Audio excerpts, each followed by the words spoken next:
My whole life I felt like a stepchild, in school, at home, and especially in music and rap where I have a profession. And it's like 7th grade, I got in a fight with some guy because he said, "You don't belong on the basketball court," which he was right, I'm trash. 8th grade, I tried out for drama club. I got in and got kicked out within an hour because she said I was too hyper. I was standing on chairs, definitely, but I still think that I should have stayed in there. 9th grade, they wouldn't let me join band class because I couldn't read music, but I still had the passion, and I'm on 2 instruments now, picking up a 3rd. But when all that happened, I said, fuck 'em. I didn't let none of that shit stop me from doing anything that I wanted to do. Tyler Akoma, better known as Tyler the Creator, is one of the most controversial, creative, and eventually beloved figures in music. And his journey wasn't an easy one. From being one of the most misunderstood and hated artists, to becoming a globally admired icon. Born March 6, 1991, Tyler was raised by a single mother, and his relationship with his father was non-existent, a subject that would become a recurring theme in his music. Tyler's father, a Nigerian man, left his family before Tyler was even born, which led to feelings of abandonment that Tyler would later explore in his music. Growing up with only his mother in a middle-class family, Tyler had to make do with what was around him. He would eventually find ways to express himself through art and music, but his early years were filled with struggle and identity searching. As a child, Tyler had an obsession with music and creativity and would literally take album covers and redesign them with his face and likeness on them, imagining himself as part of the creative process of the album. At the age of 14, Tyler taught himself how to play the piano. In school, Tyler was known for his eccentric personality and love for music. He attended several schools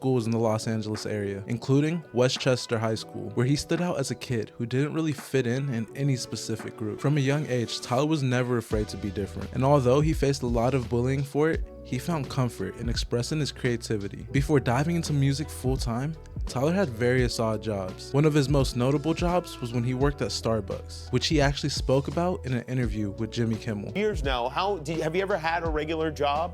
I worked at Starbucks and FedEx, and oh my God, horrible. Oh, was it really bad? Starbucks was cool because I stole cheese danishes every day. FedEx was so depressing. It was just, the spirit there, just older dudes like just pushing boxes, but okay with it. And it scared the living hell out of me, so I quit after a week and 4 days. How long did you work at Starbucks? 2.5 years, and Oh. This lady named Cindy, she was a new manager, she hated on me, and she fired me, and I hope she's watching, because I still hate her.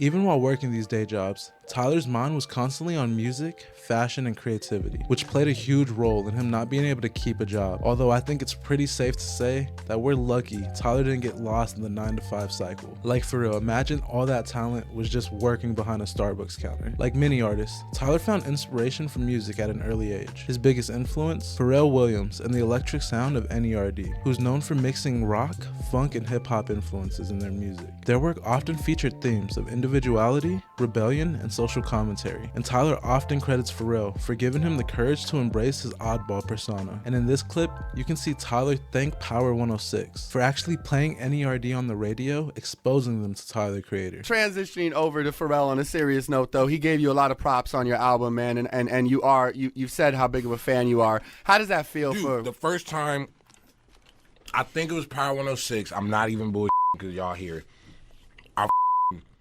It was Easter of 2002, and I heard the song Tape You from In Search Of on the radio. Okay. I was like, what the is this? Is the greatest song I ever heard.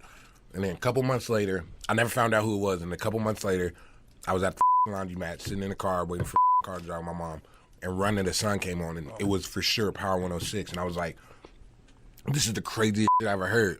Then I finally found out that those two songs were by the same band. Right. And ever since I found out who that was, I've been a stan for the Neptunes and Clips and just that That's whole dope. So Tyler's first ventures into music were rough, but the passion was there. He started recording his songs at home on a simple setup, often experimenting with strange sounds and oddball lyrics. In 2007, Tyler founded Odd Future, a collective that would change the landscape of hip-hop as we knew it. The group was raw and rebellious, unlike anything we've ever seen before. Their first project in 2008, the Odd Future tape, was packed with energy, aggression, and humor, and they quickly attracted a cult following online, especially on platforms like Tumblr and YouTube. In 2009, Tyler released his debut mixtape, Bastard, a dark, eerie project that introduced the world to Tyler's emotional complexity, as well as his anger and frustration. The title track of the album showcased his deep-seated feelings of abandonment from his father, while also offering a glimpse of the manic-like humor Tyler would become known for. The song opens up with a fictional therapy session, where Tyler's alter ego, Dr. TC,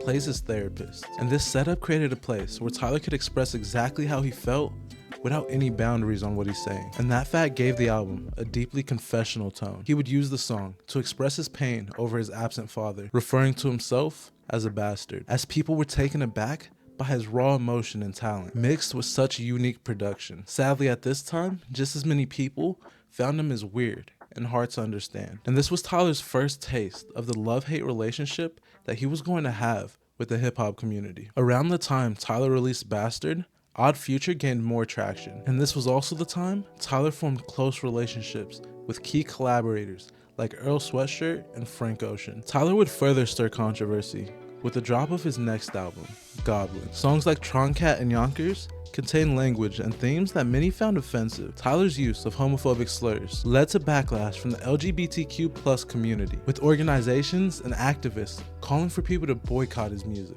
Tyler argued that his lyrics were a form of creative expression rather than a reflection of his beliefs, even mentioning that he has close friends in the LGBTQ+ community. This early controversy created a lasting impression of Tyler as a provocateur who was unafraid to confront social boundaries in his music. In 2013, Tyler collaborated with Mountain Dew on an advertisement series that quickly came under fire for racial insensitivity. This ad featured a police lineup of African American men and a talking goat voiced by Tyler the Creator, who acted belligerent and violent. Critics, including prominent social activist Dr. Boyce Watkins, called the ad arguably the most racist commercial in history, due to its portrayal of black men as criminals. Mountain Dew ultimately pulled the ad in response to public backlash, and Tyler defended his intent, saying that the ad was meant to be absurd rather than offensive. Tyler would also drop his album Wolf in 2013. This was a pivotal album in Tyler the Creator's discography, marking the shift from his early shock value heavy work to a more complex narrative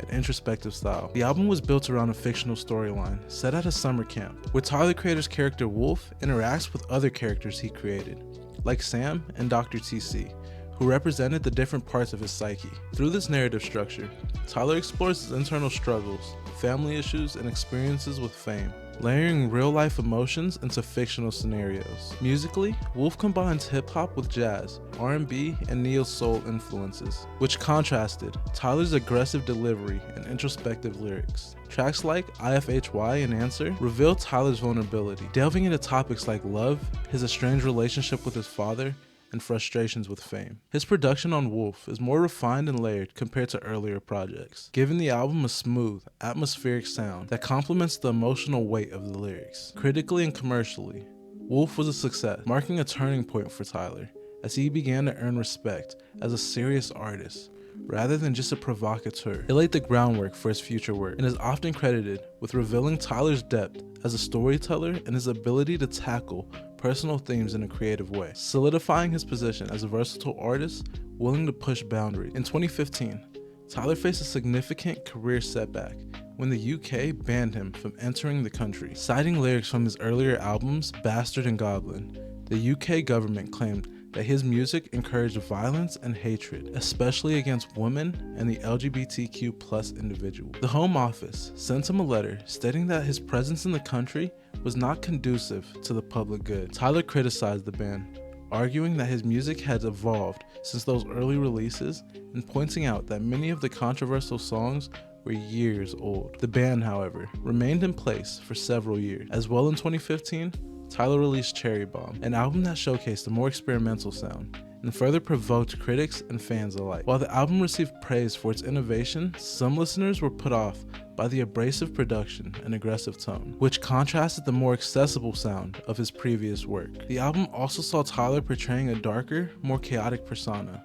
one that many found unsettling, given his previous controversies. This led to a split among fans and critics, with some appreciating his willingness to push boundaries, and others finding his work increasingly alienating. The controversy surrounding Cherry Bomb highlighted Tyler's evolving musical identity, as well as his insistence on challenging both himself and his audience. This is personally one of my favorite Tyler albums, as I listened to it a bunch in 10th grade. And if you made it this far into the video, comment your favorite Tyler album down below. Despite the negative press, Tyler built a devoted fan base. His fans saw his controversies and connected with his raw honesty and vulnerability. He was more than the shocking lyrics. He was an artist reflecting his emotions, no matter how uncomfortable they made people feel. In 2017, Tyler dropped Flower Boy, a deeply personal and introspective album that marked a huge turning point in Tyler's career. The album centers around themes of loneliness, identity, and self-acceptance, with Tyler opening up about struggles he previously kept hidden. Tyler used Flower Boy to shed his guarded persona, revealing a more vulnerable side, and it resonated deeply with listeners. Musically, the album showed his growth as a producer, as well as his ability to blend genres seamlessly, with tracks like Boredom and Garden Shed featuring rich instrumentation and layered harmonies. On this album, Tyler collaborated with artists like Frank Ocean, Kali Uchis, and Rex Orange County, whose contributions added depth to the album. Flower Boy received critical acclaim and was nominated for a Grammy, establishing Tyler as a mature and versatile artist, capable of creating deeply resonant music. Igor, released in 2019, is Tyler the Creator's exploration of love and heartbreak through the lens of a fictional character named Igor. The album's narrative follows the highs and lows of a turbulent romantic relationship, showcasing Tyler's vulnerability as he wrestles with unrequited love, jealousy, and self-discovery. The story unfolds as Igor becomes infatuated, feels betrayed, and ultimately accepts the end of the romance, reflecting Tyler's personal growth and emotional depth. This introspective journey was a departure from his earlier work, where he was known for his rebellious and abrasive style. With Igor, Tyler reveals a more sensitive and reflective side, offering a raw portrayal of love's complexities. Musically, Igor blends genres like R&B, soul, funk, and synth pop. Tyler produced the entire album himself, layering distorted bass, dreamy synths, and minimalistic drum patterns that emphasize emotion over structure. The album's signature sound includes heavily processed pitch-shifted vocals, which added to Igor's character, emphasizing the intensity of each emotional phase. Tracks like Earthquake and A Boy Is a Gun exemplify this sonic experimentation, creating an immersive, cohesive sound that feels both nostalgic and innovative. Igor was widely acclaimed by critics and fans alike, winning the Grammy for the Best Rap Album, despite its genre-blending nature, which Tyler argued went beyond rap. It debuted at #1 on the Billboard 200, and is often seen as a turning point in Tyler's career, solidifying him as a respected, genre-defying artist. Through Igor, Tyler reached a new audience and elevated his artistry, transforming from a provocative figure in music to a creative visionary. This album is now regarded as a bold statement about the power of vulnerability in your music. In 2021, Tyler released Call Me If You Get Lost, a vibrant exploration of freedom, wealth, and personal growth, marking yet another evolution in Tyler the Creator's artistry. Framed as a travel album, it introduces Tyler Baudelaire, a savvy and adventurous alter ego who reflects Tyler's aspirations and lifestyle as he navigates his success and relationships. The album touches on themes of identity, love, and ambition, with Tyler openly reflecting on his past experiences and current position. It feels like a travelogue through both literal and emotional journeys, balancing moments of introspection with unapologetic confidence and bravado. Sonically, Call Me If You Get Lost is a rich fusion of hip-hop, jazz, and soul, infused with Tyler's unique production style, alongside DJ Drama narrating in his classic mixtape fashion. The album pays homage to the sounds of the 2000s mixtape era, blending nostalgic hip-hop elements with Tyler's innovative genre-blending approach. The tracks range from high-energy anthems like Lumberjack to more reflective songs like Wilshire, where Tyler delves into a complicated love triangle, exposing his emotional depth. This range of sound and emotion creates a dynamic experience that captures Tyler's versatility and willingness to experiment while staying rooted in hip-hop. This album as well received critical acclaim, winning the Best Rap Album in 2022 and further solidifying Tyler's place in contemporary music. Tyler the Creator's latest album, Chromacopia, was released in October 2024 and is a deeply introspective piece of work. The album, which is both written and produced by Tyler, is marked by confessional lyrics